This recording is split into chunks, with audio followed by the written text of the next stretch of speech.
Hey guys, welcome to Man Medicine, where we talk about how men can optimize their health and escape the collapsing U.S. healthcare system. Today's video is going to be about a subject that I was taught absolutely nothing about in medical school and next to nothing about in either of my residencies, and that's micronutrient deficiencies that are caused by commonly prescribed prescription drugs.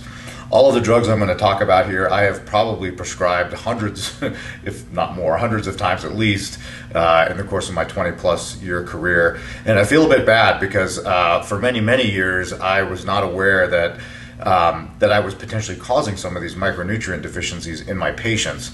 And this is something that I just, I learned over the years, but it really is important. And so if you're on any of these drugs, you may want to talk about this to your doctor. You may want to consider supplementing one or more of these micronutrients. Or if you have a family member that's on one or more of these drugs, it might be important for them to consider talking to their doctor about it as well. So let's start with the first class of medications that I know I have prescribed a lot. If any of you are in primary care and you manage hypertension, specifically in older people, you have prescribed a thiazide diuretic at some point in your career. You've probably done it many, many times like I have. One of the more common ones here, at least in the United States, is hydrochlorothiazide. I think that seems to be used the most. The one I prefer personally is chlorthalidone. I think it has some better research on it. It's got a longer half-life, but essentially they work the same. These are diuretics. They're not the same as diuretics like loop diuretics, like furosemide, and we're going to talk about those here in just a second briefly. But they don't cause. They're not extremely potent diuretics, but they are effective at lowering blood pressure, and so they've gotten a lot of use, and they've got a reasonably okay side effect profile. You can certainly run into trouble with these drugs, typically when they're combined with other drugs, but we're going to talk about that here a little bit. So thiazide diuretics, they inhibit sodium reabsorption out of the kidney, so the distal convoluted tubule. And, as I'm sure you guys know, water follows sodium, right? So if you're excreting sodium, water goes with it. So you're decreasing blood volume, essentially, as the primary mechanism. Now, the body compensates for that a little bit. It doesn't like losing sodium, and so it ramps up aldosterone production. Aldosterone holds on to sodium and excretes potassium. So what's very common, and I see this almost on a daily basis in the emergency department, is I'll get a little old lady that comes in on a thiazide diuretic, and her serum blood sodium levels are extremely low, like in the 1-teens to 120s, and her potassium levels are low too. And that's because of this increased aldosterone production. And I suspect that that's one of the reasons why you see a lot of combinations of a thiazide diuretic and an ACE inhibitor. Those two drugs complement each other very nicely. The ACE inhibitor helps you hold on to a little bit more potassium. But thiazide diuretics do a lot more than just deplete you of sodium and potassium. They deplete you of magnesium, which is extremely important. Magnesium has a wide range of uses, well beyond the scope of today's talk, but I use magnesium in the emergency room all the time. I use it to treat asthma because it has smooth muscle relaxing properties. I use it to treat serious life-threatening cardiac dysrhythmias. And the fact of the matter is that the majority of Americans do not get enough magnesium in their diet. I've talked about that in other podcasts. So you've got somebody who's already magnesium deficient and you put them on a thiazide diuretic, well, you're not really doing them any favors in that department. So ironically, you're putting them on a medicine to lower their blood pressure and reduce their risk of heart disease and stroke, etc. But if you seriously deplete their magnesium, you may potentially increase their risk of a cardiac dysrhythmia, which could also be fatal. So I'm a big proponent of magnesium replacement or magnesium supplementation, even if you're not on any of these medications, because most of the public, our Western processed diet is just terrible. It's low in magnesium, and like I said, most people just don't get enough of this stuff. It depletes you of zinc. That's another one. I'm not a big proponent of heavy doses of zinc on a chronic basis because it can actually antagonize copper absorption. You wouldn't think that you need copper, but copper is actually pretty important. So I personally take zinc, but I do it like on an every other day basis because I don't want to overdo it in there. But this is a really common thing. Like I said, I see it all the time. I see a lot of electrolyte abnormalities as a result of thiazide diuretics. And when I see the really low sodium levels, especially in elderly females, but males too, a lot of times it's in conjunction with a second drug that is also known to lower sodium. So I don't know, maybe an SSRI or something like that. And it can be pretty profound. If your sodium levels drop too low, you can become confused and altered and weak, and if it gets low enough, you can seize. You can get some potentially fatal osmotic and fluid shifts in your brain, especially if it's corrected too quickly, and it's not good. So anyway, just be aware of that. Now, loop diuretics, you can have all the same electrolyte issues with loop diuretics. Most of you guys are not going to be on a loop diuretic necessarily. Those are reserved for a lot more serious conditions, heart failure, that sort of stuff, kidney failure in some cases. So, but thiamine, vitamin C, and vitamin B6 are also depleted by loop diuretics. So if somebody you care about is on one of those, I don't think it's unreasonable to supplement with any of those as well. Now, the other drug or class of drugs that gets used a lot, and I use it a lot personally in the emergency department, is beta blockers. Now, I use them in the emergency room. I use them on an acute basis. So I use them to control out of control, like dangerous cardiac tachydysrhythmias where somebody's heart is just racing way too fast, and I need to slow it down, like in atrial fibrillation or atrial flutter.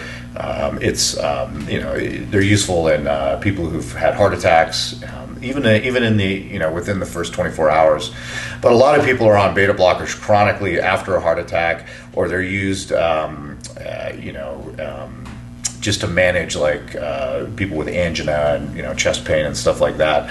They're great drugs. They're awesome for managing heart failure. They improve survival in heart failure, but they're not without side effects. And as I think back, I had a lot of patients that complained of fatigue when they're on beta blockers and tiredness. And I thought, well, that kind of makes sense. These beta blockers are designed to slow the heart rate. What I didn't know is that they also slow metabolic rate. So many patients gain weight when they're on beta blockers, and a lot of physicians don't know that.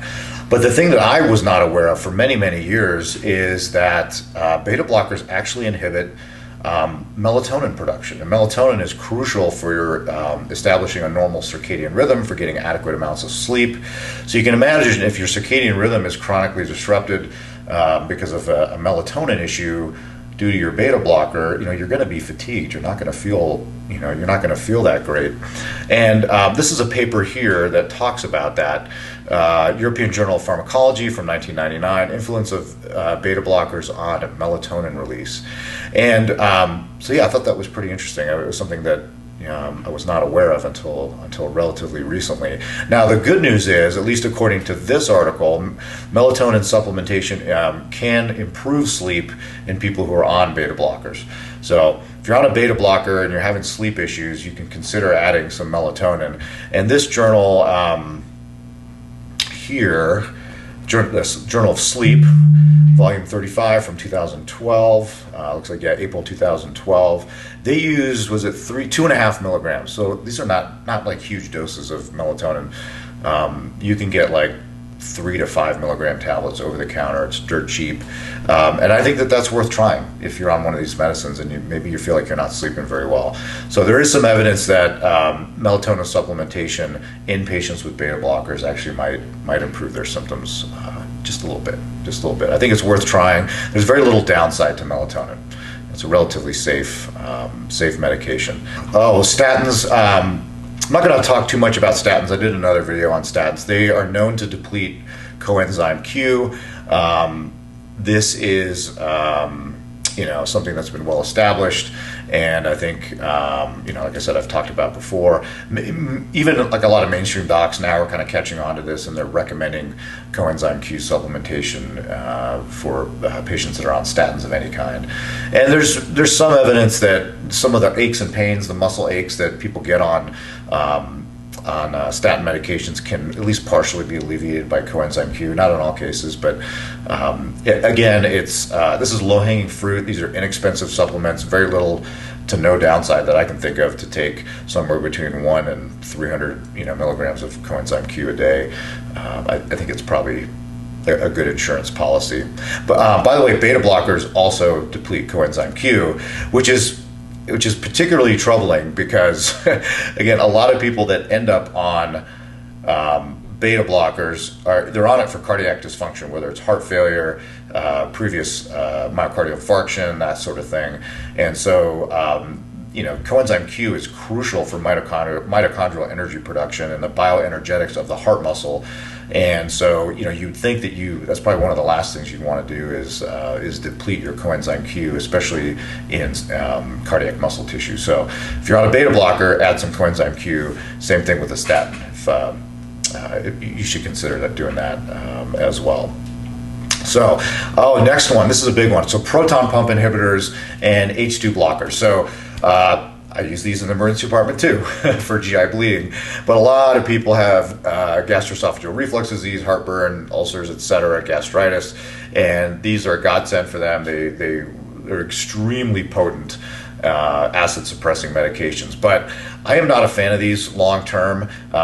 There is a cost to taking these for a long period of time, and I'm not going to go into all of the potential side effects of proton pump inhibitors. Which, by the way, that's your purple pill, your Prilosec, your Nexium, pantoprazole, that sort of thing. But one of the big ones is potentially an increased risk of hip fractures. It's even more so in women if you're on these long term. And so there may be some issues with bone weakening, calcium malabsorption, that sort of thing. I frequently see low serum magnesium levels in patients with proton pump inhibitors. I've almost gotten into the habit now. If there's any reason to check a magnesium level on a patient, and I see that they're on a proton pump inhibitor, I'll send off a serum magnesium level, and invariably it's going to be low. It's just a known side effect. I don't recall ever being told this in medical school in any of my pharmacology classes or in residency for that matter. So again, another reason to consider adding some magnesium into your regimen. Again, a lot of these things, folic acid, iron, zinc, magnesium, they require a very acidic environment in the stomach, and so it makes sense that with these ultra potent acid suppressing medications, that maybe you'd have some issues with absorption in that area. So anyway, something to consider. Magnesium is a big one. I keep coming back to that. So the last one I want to talk about, or second to last one technically, is metformin. So metformin has been around forever. It is a fabulous first line. It's still first line for type 2 diabetes. It's been around, technically it's been like 40 or 50 years since it's been around, but widely prescribed probably for at least the last 30 years. It's got a really good side effect profile, but one of the things that it does is it inhibits vitamin B12 absorption. Okay, so here's an article here: risk factors of B12 deficiency in patients receiving metformin. Archives of Internal Medicine, October 9th, 2006. We've known about this for quite some time. So B12 is it's crucial for a number of different functions in multiple different tissues throughout the body. Significant B12 deficiency can lead to something called megaloblastic anemia. It's associated with peripheral neuropathies, where you have burning, discomfort in the nerves, typically in the legs. It can have a lot of other issues, in terms of energy and muscle function, etc. So I put everybody on who's on metformin, or I recommend that they use oral vitamin B12, and you can use injectable if you want to. It's a lot more expensive. But unless you have some other problem like pernicious anemia, where you're lacking this thing called intrinsic factor, generally, if you take a high enough of an oral dose of vitamin B12, you can overcome whatever, intestinal malabsorption issues you have. You just kind of ram it through there with a higher dose, 1,000 microgram plus. But some people do prefer. I've got a buddy that likes to use injectable B12, and you know what? Whatever, more power to you. It's not. There is a significant price difference, but it's not that much. Vitamin B12 is it's been around forever, obviously. So, gosh, what else? I was going to talk a little bit about there's certain antibiotics that can cause micronutrient deficiencies, but you're not going to hopefully be on antibiotics long enough to really have issues with those. Tetracyclines, for example, that's one of them. Tetracycline, again, causes malabsorption of magnesium and iron. Fluoroquinolones can have calcium issues. You should definitely not be on fluoroquinolones for any length of time, if at all, ever, if there's an alternative. There's all kinds of problems with fluoroquinolones. They're great drugs if you're dying or if there's no other choice, but I try to avoid prescribing those. So that's all I have for you guys today. Clearly not a comprehensive rundown, but I present this to you more as as food for thought. Doctors, and I've been guilty of this too, we hand out many prescription drugs like candy, and we are either unaware or we just don't tell or forget to tell, or we're too busy to talk to our patients about some of these potential side effects. And nobody reads the package inserts because they're 25 pages long in tiny little print, so you never would, even if it's mentioned in there, you wouldn't necessarily know. But just keep in mind that a lot of these things that we prescribe willy-nilly, they have side effects that perhaps are not well understood or not well known, and can cause, and it's quite entirely possible that some of the side effects that you're experiencing from your medication have nothing to do necessarily with the medication itself, but rather with the micronutrient deficiency that particular medication is causing.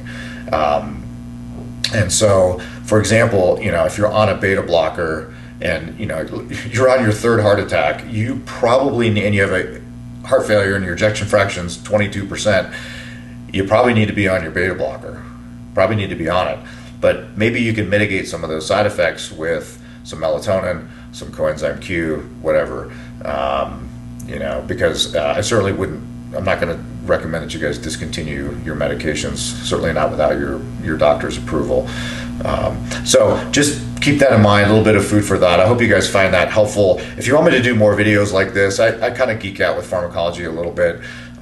There's a lot of little hidden secrets in the pharmacology world that pharmacists know about, but doctors, despite prescribing these medications routinely throughout most of their careers, a lot of times are not aware of. So I like finding those little things and sharing them with you guys. So I hope you found that helpful. Feel free to reach out to me anytime if you have questions, and I will catch you guys next time. All Man Medicine video and audio has been created and shared online for informational purposes only. This podcast does not constitute the practice of medicine or professional healthcare services of any kind, including the giving of medical advice. I am not your doctor. No doctor-patient relationship has been established. This content is not meant to be a substitute for professional medical advice and should not be relied upon solely for that purpose either. The only purpose of this content is to present peer-reviewed, research-backed health information for your consideration. As always, rely on the advice and guidance of your personal physician before undertaking any activity presented here, and if in doubt or not comfortable with said activity, practice discretion. Your health is your responsibility and not ours. Finally, I take conflicts of interest seriously. I accept no compensation whatsoever from any private corporations, including pharmaceutical or supplement companies. You can trust that if I recommend a medication, product, or service, it's because I genuinely believe in it and not because I'm being paid to endorse it.